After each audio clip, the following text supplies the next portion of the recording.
Comenzamos, comenzamos la conferencia, es el contexto histórico en la vida de Jesús. Mosaico etnográfico y cultural en tiempos de Jesús.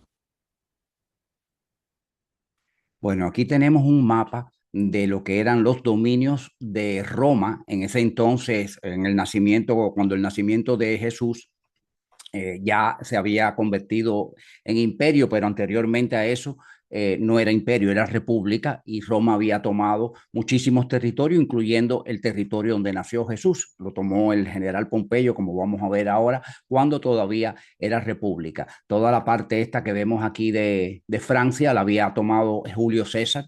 En este entonces, este mapa es del 14 después de nuestra era, después del nacimiento de Jesús. Entonces ya se había extendido más el imperio. Posteriormente, pues se tomó lo que es el sur de Inglaterra. Claudio, el emperador Claudio fue el que hizo eso y se extendió más por la península de Anatolia y se llegó hasta aquí, hasta la zona también de Rumanía. Lo que es hoy Rumanía, es Tracia, Bulgaria, toda esta zona se fue agrandando el imperio, tomó muchísimo más expansión todavía. Pero bueno, más o menos esta era la zona que abarcaba el imperio romano en el 14 después de Cristo, ¿no? Después de su nacimiento. Y esta flecha roja señala dónde está la tierra allí en cuestión que estamos evaluando. Para la fecha en que nació Jesús, ya hacía algunos años que esa región era una zona controlada por la entonces expansiva República de Roma. Todavía no era imperio. Resultó ser que, aprovechando que Judea estaba sumida en una guerra civil entre dos hermanos de la dinastía Asmonea, Hircano II y Aristóbulo II, Pompeyo, un gran general y posterior cónsul de Roma, intervino para poner orden a favor de Roma. Esta incorporación de la provincia de Judea tuvo lugar en el año 63 antes de nuestra era, tras la caída y toma de Jerusalén. Desde entonces, Judea quedó como estado cliente de Roma. Jesús nació en Betlehem, que significa casa del pan, una aldea agrícola a 8 kilómetros de Jerusalén, con unos 300 habitantes, en tiempos de Herodes el Grande, quien, estando ya anciano y enfermo, tenía una enfermedad renal, murió en la primavera del año 4 a.C. Estudios hechos sobre la exactitud de la fecha del nacimiento de Jesús la sitúan en algún momento entre el año 5 y el 4 antes de nuestra era. Max Heindel hace una alusión cautelosa sobre este asunto, sin llegar a pronunciarse categóricamente sobre el tema. Aquí pongo la referencia encontrada en el Concepto Rosacruz del Cosmos, capítulo 15, Cristo y su misión, párrafo 48. Dice Max Heindel: investigaciones directas de otros Rosacruces concuerdan en que el nacimiento de Jesús de Nazaret tuvo lugar al principio de la era cristiana, en la fecha que se atribuye generalmente. Sí, incluí esta parte aquí porque hay algo en lo que es la cronología, ¿no? Que realmente hay una pequeña distancia, una pequeña diferencia en cuanto a la fecha. Resulta que Herodes el Grande, y lo vamos a ver ahora, lo refiero próximamente en la misma conferencia, murió en el 4 y este Herodes el Grande fue el que mandó a matar a los inocentes, a los niños, cuando se enteró a través de los Reyes Magos que vinieron, que no llegaron el día que dice, pero bueno, la historia difiere un poco de lo que es la leyenda, ¿no? Esto se entera por ellos de que había nacido un niño que iba a ser el rey de los judíos y él era el rey de Judea. Entonces manda a matar a todos los niños de 2 años hacia abajo, de 0 a 2 años. Y en esa edad estaba Jesús incluido. O sea, se supone que Jesús nació, yo puse el 5, pero hay quien refiere el 6, porque él tenía como 2 años más o menos cuando esto sucedió, que sus padres huyeron a Egipto y se lo llevaron para salvarlo, ¿no? Entonces, esta matanza de los niños sucede en esta época. Quiere decir que si ya Jesús estaba nacido, tiene que haber nacido en el 6 o en el 5 antes de la fecha que se tiene como establecida como la fecha del nacimiento de Cristo. O sea, hay una pequeñita diferencia ahí, porque Herodes el Grande murió en el 4. Es decir, si él muere en el 4 y Jesús estaba nacido, ya Jesús tenía por lo menos un año, 6 meses, más o menos, un año y medio, pero estaba nacido ya. O sea, sucede que es más o menos sobre esta fecha. Aquí puse el mapa de Judea en los tiempos de Herodes el Grande, cuando él tenía dominio sobre toda esta zona, tenía dominio sobre la Galilea, Decápolis, Perea, Idumea y Judea, que era la parte central, la parte principal, donde se estaba contenido Jerusalén y Belén, como lo ven aquí, los dos puntitos rojos, eso, y Samaria, que era la parte de los samaritano, y Nazaret, que estaba en Galilea, que es donde Jesús pasó la mayor parte de su vida. Jesús era Galileo, aunque nació en Belén, pero ellos eran de aquí. Habían bajado hasta Jerusalén porque el emperador romano había ordenado un censo a toda la población y tenían que censarse. Y en ese momento le agarró a la Virgen el parto de Jesús y tuvo que parir en Belén. Seguimos. Fue Herodes el Grande quien ordenó la matanza de los inocentes, al tener noticias del nacimiento de Jesús por la indagación de los Reyes Magos, que buscaban el lugar donde había nacido el futuro rey de los judíos. La tetrarquía de Judea. Al morir el rey de los judíos, Herodes el Grande, su testamento dividió el reino entre sus hijos, pero fue el emperador César Augusto en Roma quien tuvo la última palabra. Augusto decidió no darle a ninguno el título de rey y fragmentó el territorio en 4 partes, de ahí el término tetrarquía, que significa gobierno de 4. La división en 4 se realizó entre los 4 hijos de Herodes el Grande.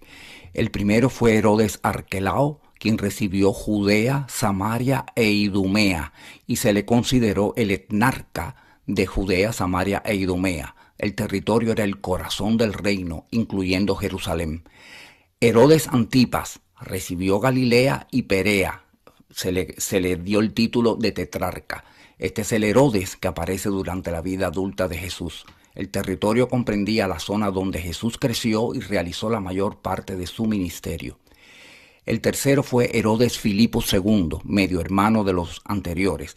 Recibió las regiones del norte como Iturrea y Traconite y se le consideró tetrarca. El territorio eran las zonas al noroeste del mar de la Galilea, hoy parte de Siria y las alturas del Golán. El último fue Lisanias, mencionado como tetrarca de Abilina, territorio, una zona más pequeña al norte, cerca de Damasco.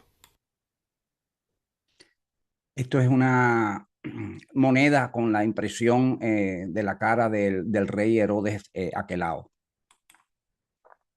En el año 6 de nuestra era, el emperador Augusto depone a Herodes Arquelao y convierte a Judea, Samaria e Idumea en una provincia directa de segundo orden. Roma nombra un prefecto para la gobernación de la provincia de Judea. El primero nombrado fue Coponio. 20 años después sería nombrado Poncio Pilato. Producto de la corrupción de este rey Herodes Arquelao, que fue el que le tocó la mejor parte en la repartición de la tierra, es que Augusto lo depone porque las personas de allí se fueron a quejar con el emperador directamente del despotismo y de la crueldad de este rey. Entonces lo exilia allá en la Galia, lo que sería hoy Francia, lo exilia y ya no nombra más nadie como rey, sino que nombra un prefecto, una especie de gobernador del área, ¿no? Entonces los otros reinos sí se quedan. Aquí tenemos Galilea y Perea, que pertenecen a Herodes Antipas, que es quien Jesús enfrenta en su última etapa, como lo vamos a ver ahora, y los otros reinos que estaban en manos de los otros hermanos. Pero lo que es Judea, aquí lo ven en amarillo y ven el águila imperial romana allí en amarillo, todo esto queda bajo la tutela del gobernador en este caso, en el momento de Jesús, pues sabemos que es Poncio Pilato, pero anteriormente hubo otros prefectos, que es como se le llamaba. Usualmente los prefectos, en este caso específicamente Poncio Pilato, vivía en la ciudad costera de Cesarea Marítima, que la había construido Herodes el Grande, y allí había de todo lo que había en Roma, o sea, había circo, había hipódromo, todas esas cosas que tenían los romanos, ¿no? Y él se trasladaba durante las Pascuas a Jerusalén porque habían muchas personas que venían a peregrinar ahí y se llenaba la ciudad, y para mantener el control, el orden, pues entonces él se alojaba en Jerusalén con su escolta personal y los guardias que tenía a su disposición para controlar la población de que no hubieran situaciones, porque había mucha efervescencia y contradicciones entre los diferentes grupos de la misma Judea. Entre mismos judíos habían facciones diferentes y había muchas posibilidades de guerras civiles y revueltas que él quería evitar a toda costa, como veremos más adelante. Crisol lingüístico y confluencia de culturas. En los tiempos de Jesús se hablaban 4 idiomas y varios dialectos, haciendo de la región un crisol de lenguas y culturas. Se hablaba primero el arameo, era el idioma del corazón y del hogar. Era la lengua materna de Jesús y de la gran mayoría de los habitantes de Galilea y Judea. Nota, el arameo o sus variantes era la lengua franca, o sea, la lengua común para todos, para toda el área del Medio Oriente, incluyendo lo que sería hoy parte de Irak, Persia, el actual Irán y Arabia Saudita. El segundo idioma era el griego, koiné, el idioma del mundo exterior. Tras las conquistas de Alejandro Magno, el griego se convirtió en el idioma de la administración, la cultura y el comercio internacional.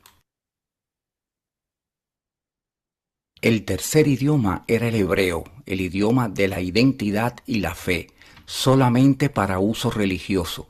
Era el idioma de las escrituras, la Torá y los profetas. Jesús, al ser un rabí, debía leer y debatir en hebreo en las sinagogas. El cuarto y último idioma era el latín, el idioma del poder. El latín era el idioma de los ocupantes, pero su alcance era limitado. El uso era exclusivo para documentos oficiales del imperio, inscripciones monumentales y entre la soldadesca romana, porque los oficiales hablaban griego. Tejido social y arquitectura político-religiosa. Una provincia donde el incienso del templo se mezclaba con el hierro de las espadas. Bueno, aquí voy a referirme a los grupos principales que existían en ese entonces allí, en la época de Jesús. Tenemos el grupo, el perfil, o sea, de qué se ocupaba y la postura ante Roma. Primero están los fariseos, que eran los eruditos del pueblo, los maestros de la ley, los que conocían la ley judaica, y su resistencia ante Roma era pasiva. Ellos hacían un cumplimiento legal de las órdenes, pero no tenían más ninguna otra actividad que fuera en contra de Roma. Los saduceos eran los sacerdotes ricos, estos son los cuidadores del templo, del gran templo, y estaban en total colaboración con Roma para mantener su statu quo, el mantenimiento del statu quo. Ellos querían quedarse en la posición de poder que tenían porque era la casta más poderosa. Los celotes, que eran los rebeldes, que tenían una resistencia armada violenta contra Roma. Estas gentes sí se alzaban contra Roma o buscaban la forma de instigar para tratar de expulsar a Roma de allí, a los romanos. Y los esenios, que todos conocemos, eran monjes ermitaños y estaban retirados total del mundo. El quinto y último grupo, los levitas. Se nacía levita por linaje, uno no podía hacerse levita.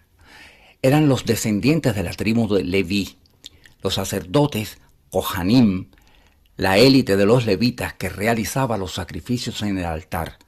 El resto de la tribu eran los asistentes de los sacerdotes, músicos y cantores encargados de la liturgia y los salmos durante los servicios.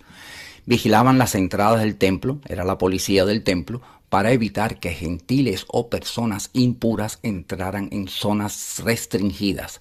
Se encargaban de la limpieza, el transporte de suministros y la preparación de los elementos sagrados como los panes, el aceite, el incienso. Su postura ante Roma era neutralidad institucional. Cuando Jesús comienza su vida pública, aproximadamente año 27-28 de nuestra era, el mapa político se veía así. En el sur, Judea, Jerusalén, su capital, ya no hay un tetrarca judío, sino un gobernador romano, en este caso era Poncio Pilato. La ocupación es militar y directa. En el norte, la Galilea, sigue gobernando Herodes Antipas. Es un reino semiautónomo, bajo supervisión romana. Los samaritanos y los judíos se odiaban. Divergencias sobre las versiones de la Torá. Los samaritanos aceptaban solo el Pentateuco, más ningún otro libro. Las divergencias sobre el lugar de adoración también estaban presentes. Invocaban mandamientos que señalaban explícitamente el monte Gerizim como lugar de adoración elegido por Dios. Los judíos clamaban que era Jerusalén. En la visión judía, ellos consideraban a los samaritanos mestizos o impuros. Creían que eran descendientes de los israelitas que se habían mezclado con los pueblos extranjeros traídos por los asirios tras la caída del Reino del Norte en el 722 antes de nuestra era. En el 110 antes de nuestra era, los judíos fueron y atacaron el templo de los samaritanos en Gerizim y lo destruyeron.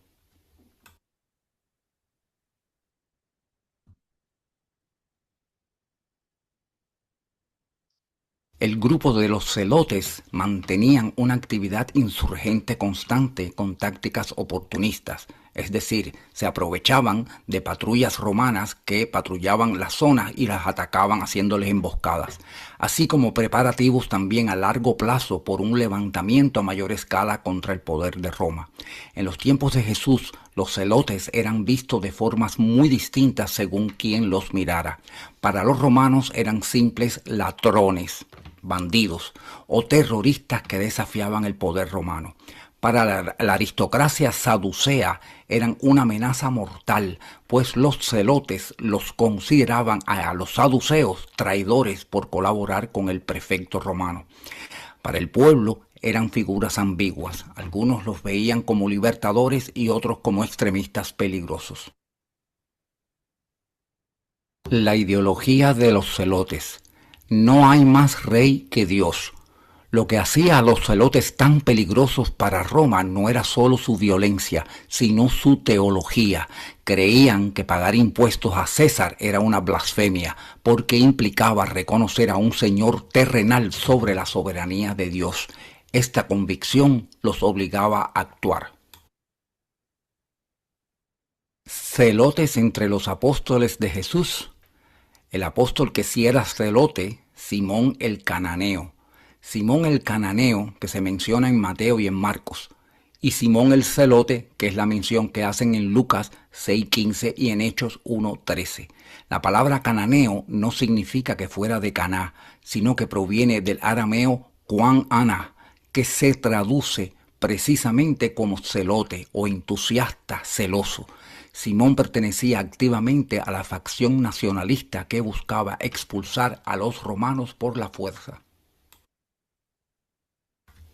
¿Era Pedro un celote? Aunque la Biblia no llama a Pedro celote de forma directa como a Simón, hay pistas muy fuertes que los historiadores y teólogos analizan. El uso de la espada.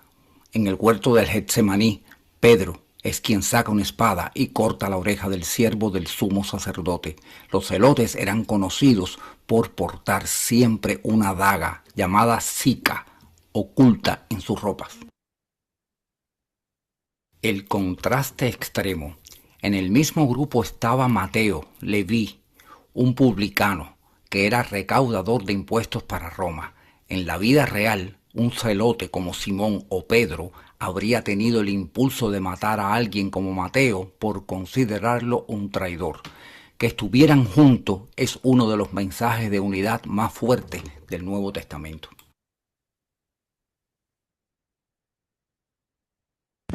y más o menos una imagen figurada de lo que era Anás y Caifás.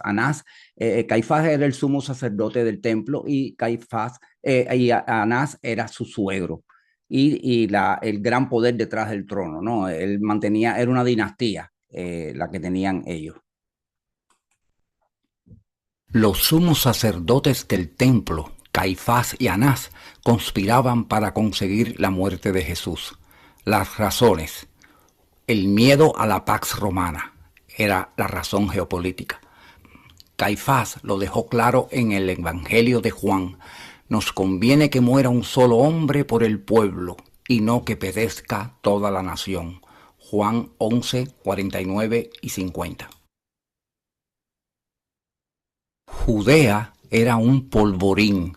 Cualquier profeta que arrastrara multitudes al desierto o al templo era visto por Roma como el inicio de una rebelión celote. Si permitían que Jesús siguiera predicando, las legiones romanas intervendrían para aplastar el desorden. Eso significaría la destrucción del templo y la pérdida de la autonomía judía. Para los saduceos, la muerte de Jesús fue un control de daños políticos. Por otra parte, el templo era el banco central de Judea. Anás y su familia controlaban las concesiones de los puestos de venta de animales para sacrificios, conocidos como Bazar de los hijos de Anás. Al llamar al templo cueva de ladrones, Jesús se convirtió en un enemigo económico directo de la casta que ostentaba el poder. En los pasillos de mármol del palacio de los sumos sacerdotes, la vida de un Galileo era una moneda de cambio barata si con ella se compraba un año más de paz con el Imperio Romano. El arresto de Jesús. El grupo que arrestó a Jesús era una fuerza mixta, compuesta principalmente por guardias del templo bajo las órdenes del Sanedrín, pero con un apoyo crucial de soldados romanos. La mayoría de los hombres que llegaron a Getsemaní eran agentes del Sanedrín, el Consejo Supremo Judío. Respondían directamente al sumo sacerdote Caifás y a las autoridades del templo, principalmente saduceos. El Sanedrín no tenía autoridad para ejecutar a nadie y temían que los seguidores de Jesús iniciaran una revuelta, especialmente los galileos o celotes. Por eso solicitaron el apoyo de Poncio Pilato. Sí, esta ilustración muestra cómo estaba organizado el Sanedrín. Eran 35 de un lado y 35 de otro, y el sumo sacerdote en el centro, o sea, eran 71. Aquí a los lados al frente estaban los secretarios, los que hacían las anotaciones, y la persona que iba a ser juzgada, pues la ponían en el centro, porque esto era el Tribunal Supremo de los Judíos también, ¿no? Consistía en 71 varones. Y el concilio podía tomar decisiones que resultaran en cualquier sentencia, excepto la pena de muerte. Ellos no podían dar pena de muerte porque Roma no se los permitía, estaba reservado solo para el Imperio Romano, ¿no?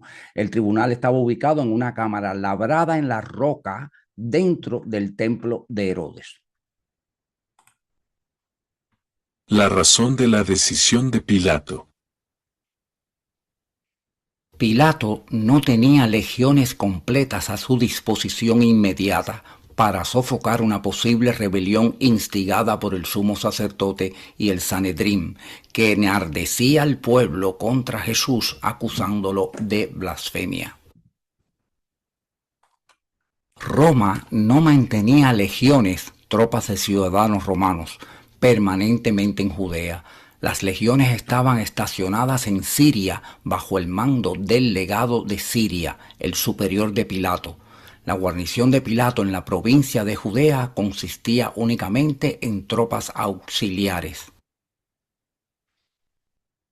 Aquí les traigo un cuadro para que sepan la diferencia entre un legionario, que es un soldado regular de Roma, y lo que era un auxiliar. El estatus social de un legionario era ciudadano romano. Era ya intrínseco en eso que un legionario fuera ciudadano romano, ¿no? El auxiliar no lo era. Entonces se le llamaba peregrinus al que no era ciudadano. La armadura de un legionario romano era placas de acero, que se llamaba segmentada, porque está segmentada realmente, y mucho más eficiente y más resistente a cualquier flechazo o espadazo que le dieran, podía resistir más ese embate que otro tipo de armadura, como en el caso de los auxiliares que tenían una armadura ligera que era cota de malla o de cuero. La cota de malla son esas estructuras que son engarzadas de metal.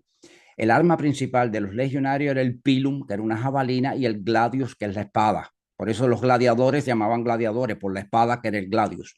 La lanza, el auxiliar tenía lanza de empuje, que se llama, y espada. También podían tener arcos y flechas, podían tener ondas con piedra y otros tipos de armas que eran más locales del lugar de donde reclutaban al auxiliar. La especialidad, bueno, el legionario era infantería pesada, era especialmente diseñada para asedios de ciudades y para invasiones, ¿no? De cuerpo completo. En el caso de los auxiliares podía ser caballería ligera, arqueros, exploradores, honderos, como les dije anteriormente. La recompensa final de un soldado legionario le daban al término de su tiempo de cumplimiento, que eran 25 años, le daban tierra y dinero. Y al auxiliar le garantizaban la ciudadanía para toda la familia, que era algo muy importante en los tiempos del Imperio Romano, el poder ser ciudadano del imperio. Estos son legionarios. Aquí pueden ver la armadura, la segmentada, que por eso le llaman así, porque está segmentada, era de acero, de metal. El casco tan bueno, tan protector que tenía. Aquí tiene en la mano el pilum, que es la jabalina. Eso llevaban ellos a veces varias, no una sola, a veces llevaban 3 o 4, eran muy ligeras. Y bueno, el escudo y la espada aquí no se ve. Aquí tiene la comparación entre un legionario a la izquierda, en este caso este es un centurión, es un oficial de centuria, o sea, pero es un legionario, es un soldado legionario, y a la derecha un auxiliar, en este caso este lleva arco y flecha, es el tipo de arma que lleva él. Pero ven la diferencia, esto es una cota de malla, lo que tiene puesto él, comparado con la segmentata del legionario, que es mucho más eficiente y más robusta, ¿no? Caifás y Anás no solo controlaban la fe, controlaban el orden público a través de la guardia del templo, que eran miles de hombres, y el fervor de la multitud.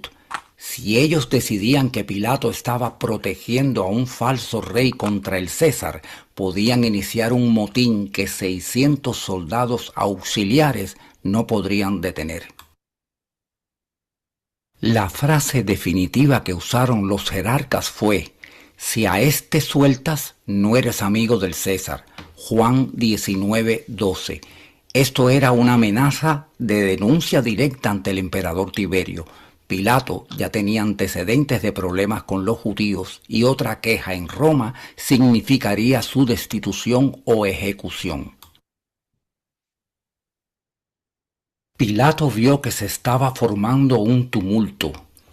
Ante la posibilidad de que la ciudad estallara en llamas y él fuera culpado por no tener suficientes tropas para contenerla, prefirió sacrificar a un hombre que consideraba inocente antes que arriesgar su carrera y su vida en una rebelión que no podía sofocar con sus pocos auxiliares.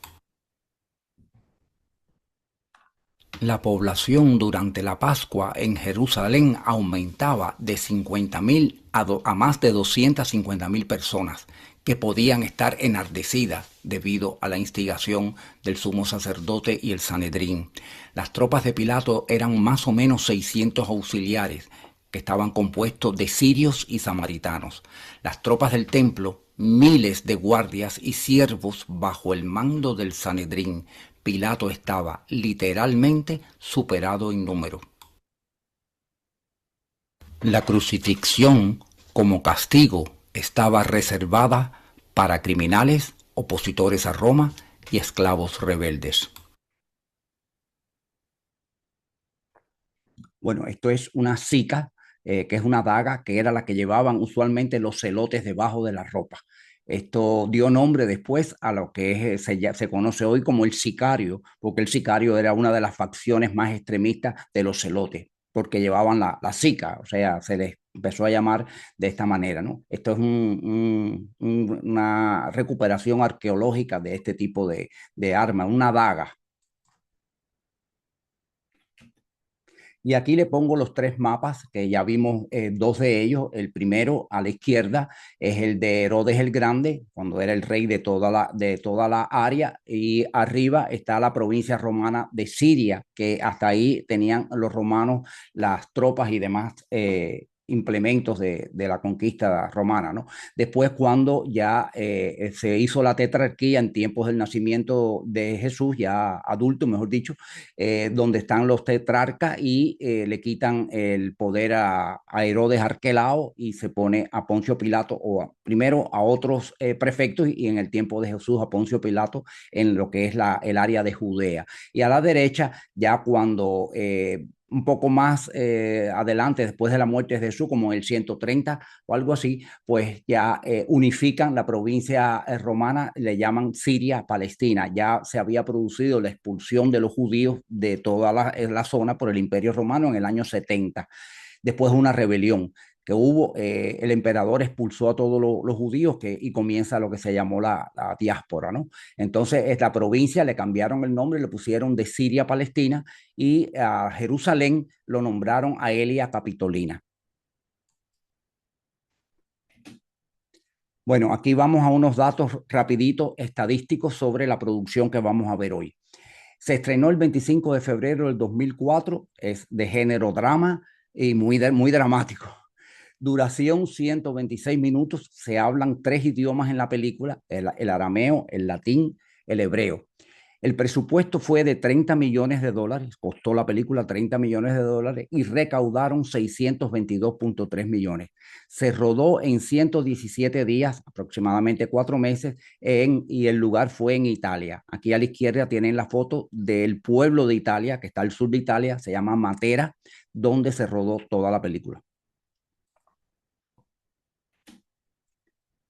Bueno, algunos hechos insólitos que ocurrieron durante la filmación. El actor Jim Caviezel, JC de Jesucristo, tiene las iniciales de Jesucristo, que actuó el papel de Jesús, fue impactado en 2 ocasiones por rayos. La segunda ocasión fue durante el rodaje de la escena de la crucifixión. Adquirió una neumonía, producto de que estuvo desnudo mucho tiempo en temperaturas frías. Un hombro dislocado de cargar la cruz. Se le dislocó un hombro de cargar la cruz que pesaba 75 kilogramos. Padeció de hipotermia del tiempo que estuvo expuesto, ¿no? Por accidente, fue en la escena de la flagelación, por accidente fue fustigado realmente en una ocasión, lo que le produjo una herida severa. Pasaba 10 horas diarias en sesión de maquillaje antes de comenzar el rodaje. El actor Pietro Sarubi, que fue el actor que encarnó el papel de Barrabás, se convirtió a la fe después de cruzar su mirada con el actor que hacía de Jesús durante el rodaje de la escena de la liberación del primero, o sea, de la liberación de Barrabás.